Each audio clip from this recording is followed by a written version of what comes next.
Hello one and all, this is Soulful Lordy, James Bullock, with the 2020 Top 5 Soulful Moments in Video Games. As you know from last year's list, this list highlights 5 moments from 5 different video games that made my soul jump, that made my heart quiver, and just made me so thankful. Now, of course, there will be minor spoilers for certain games on this list, including Final Fantasy VII Remake, Ghost of Tsushima, Yakuza Like a Dragon, and Marvel Spider-Man Miles Morales. First up is the Final Fantasy VII Remake, the game that I was highly anticipating because I am a huge Final Fantasy VII fan. After all these years of speculation, after all these years of hoping and wishing and wanting a remake, we finally got it, but it's not exactly what you would have expected. It's not a one-to-one remake. It's not the turn-based combat that we've gotten to know and love when it came to Final Fantasy VII, the original game. It's an action RPG with better graphics, of course, actual voice acting, and some major twists when it comes to the story, especially the ending.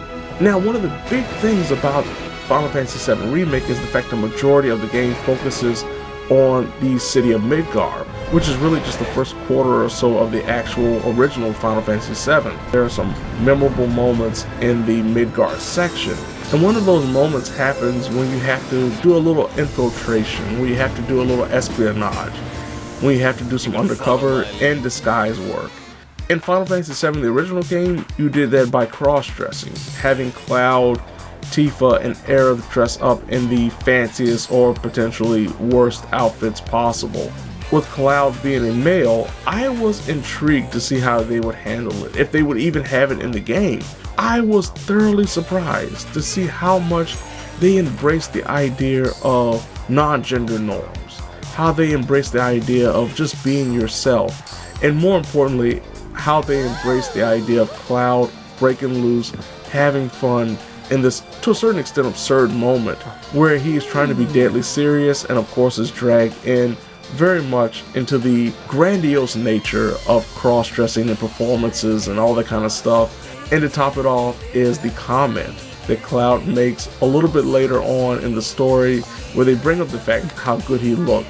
And Cloud embraces the idea that yes, I was fierce, I was hot. Let's move on to the next subject, not because I am embarrassed, but because, hey, it's obvious that I was that good looking. But we have a little bit more serious matters to attend to right now. Wait a minute. Cloud? Is that you? Oh my god, that makeup and that dress! Nailed it, I know, thank you. Moving on. The next game is, of course, Ghost of Tsushima, another PlayStation 4 exclusive game that I had high hopes for, considering it's developed by Sucker Punch, which is the people that developed the Infamous series, but I didn't know exactly what to expect. And what I got was one of the most marvelous experiences I've had not only in 2020, but also the entire 8th generation of gaming. Ghost of Tsushima is a Bushido-based game set in an open world as the player takes control of Jin Sakai as he tries to protect his land of Tsushima from a Mongol invasion. And in doing so, he is pretty much struck with the task of either honoring the way of the samurai, honoring the way of the Bushido, or being a little bit more sneaky, being a ghost, if you will. And as this conflict, this internal struggle occurs throughout the entire story of him denying the honor of being a Bushido and fighting enemies face to face, instead sneaking around, using poison darts and the like, he also becomes more enraged. He becomes more vicious and deadly. And that unlocks something very late in the story called Ghost Stance. Now, before the player attains Ghost Stance, Jin is able to perform 4 other stances that are used to combat the variety of enemies. Certain stances only work well against certain enemies. Ghost Stance, however, is this moment of invincibility that is unlocked only if the player is able to keep Jin from getting hit by any enemies while unleashing killer attacks. And once Jin does fill the meter up and the player activates Ghost Stance, Jin is invincible for a few short moments to unleash up to 3 devastating kills on fearful enemies while the screen turns black and white, and then whenever he lands a strike, it flashes red. It is one of the most gratuitous yet perfectly cinematic experiences that really emphasizes the rage that is enveloping Jin at this point in time. And it also rewards the player for playing very well. Ghost of Tsushima will probably be my 2020 Game of the Year, and for good reason, because of implementations like Ghost Dance. Now, on the opposite end of the spectrum, a game that more than likely won't be on my Game of the Year list is EA UFC 4. Now, I did enjoy EA UFC 4. I thought it had an okay career mode. There were some changes, especially when it came to the online offering, that turned me off when it came to ranked. But one thing that they did implement that became easily the biggest challenge of my 2020 in video games that I tried to overcome was the Platinum Trophy, and that is because it is attached to one new mode called Blitz Battles. Now, for those who don't know, Blitz Battles is an online mode where every 24 hours the stipulations of the fights change. So one day you'll have just knockout mode where you can only use punches. Another day players will only have 1 minute to win a fight, which usually meant just spamming takedowns and try to knock out your opponent as fast as possible if you could. The thing that really tops off Blitz Battles is the trophy attached to it, where you have to win all 6 necessary fights in a row. This has to be done in one sitting. You cannot back out, you cannot escape, you cannot turn the game off. You have to do it all in one sitting. And unfortunately, I would either lose in the first, second, or third round, or I would end up not having any opponents to fight, because by the time you get to the 5th or 6th round, there's nobody to fight. People are just recycling, going right back to the bottom and starting all over again. So you're waiting around for a long period of time, and if something like your internet goes out or the game loses connection to the server, you're screwed, which is something that also happened to me when I got to like the 5th fight. So one day, I had the opportunity to take on a Blitz Battle Muay Thai experience where all you could do was kick. For over 2 hours, I fought, and I fought, and I fought, trying to figure out who was the best fighter to use, and eventually I chose Israel Adesanya, and he took me to the promised land. It was one of the most glorifying moments that I've had, not only in 2020, but also in my entire time playing an EA UFC game, to be able to defeat 6 opponents and have this to-the-wire fight that I had in the final fight. It was absolutely incredible.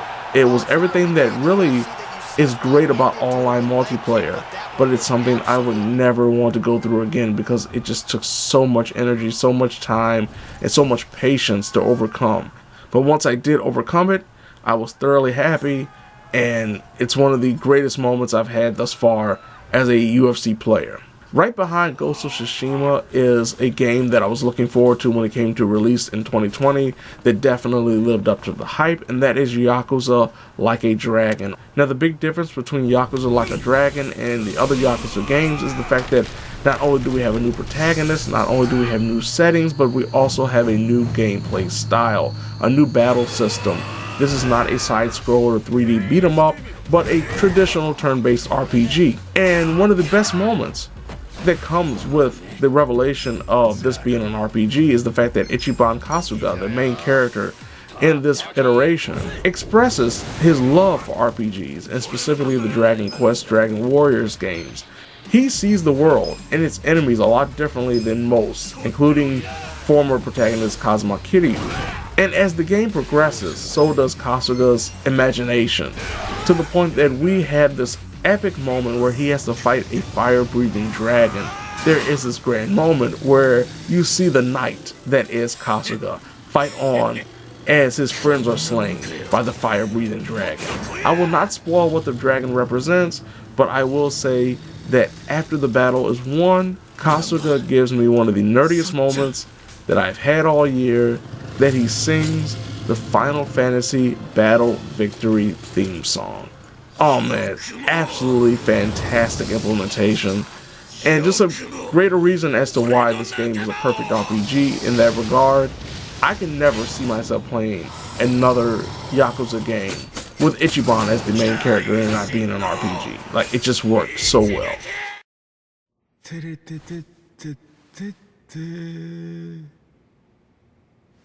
一番ちょっとねえ Last but not least is Marvel's Spider-Man Miles Morales, the extension to the 2018 Spider-Man game. It was the first PlayStation 5 game that I played, and beyond the graphics, beyond the stellar gameplay that is based off the 2018 version, we also had Miles take the helm as the main character, and most importantly for this soulful moment, is the inclusion, is the feel of respect and dignity associated with not only the Puerto Rican heritage that is associated with Miles' heritage, but also the African American side. There are so many tasteful dedications and acknowledgments of Miles' heritage, and it's done so perfectly well.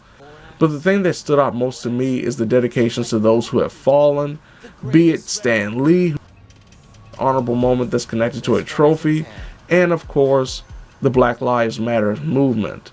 I was actually taken aback in the best way possible with the revelation of the Black Lives Matters mural that was showcased after you complete all the side missions. Just a great implementation, a great inclusion, and it's done in a manner that doesn't feel like it's off-putting or it's heavy-handed.